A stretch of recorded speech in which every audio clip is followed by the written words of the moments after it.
नमस्कार विद्यार्थी मित्रांनो, प्रांजल स्टडी हब या चॅनलमध्ये तुमचं स्वागत आहे। प्रांजल स्टडी हब म्हणजे तुम्हाला मिळणार आहे जिथे अभ्यास विषयक सर्व काही। आज आपण पाहणार आहोत अपूर्णांक वाचन लेखन हा प्रश्न शिष्यवृत्तीमध्ये नेहमी विचारला जातो। मग आता याला कशा पद्धतीने तुम्ही समजून घेऊ शकता चला पाहूया। बघा या ठिकाणी अंक आपल्याला घेतलेला आहे 4/5। मग आता या ठिकाणी याचं वाचन कसं करायचं किंवा याला लेखन कसं करायचं तर बघा जी काही वरची संख्या असते ती असते अंश आणि खालची जी संख्या असते तो असतो छेद। म्हणजे या संख्येमध्ये आपला अंश हा 4 आहे तर छेद 5 आहे। मग पुढील संख्येत बघूया, पुढील संख्येमध्ये आपला अंश आहे 2 आणि छेद आहे आपला 5।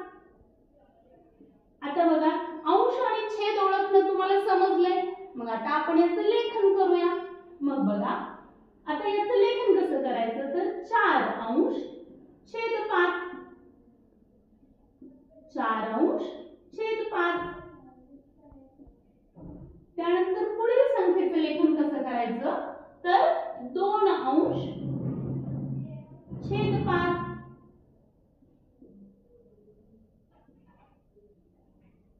बघा अगदी सोपा घटक आहे अंश आणि छेद।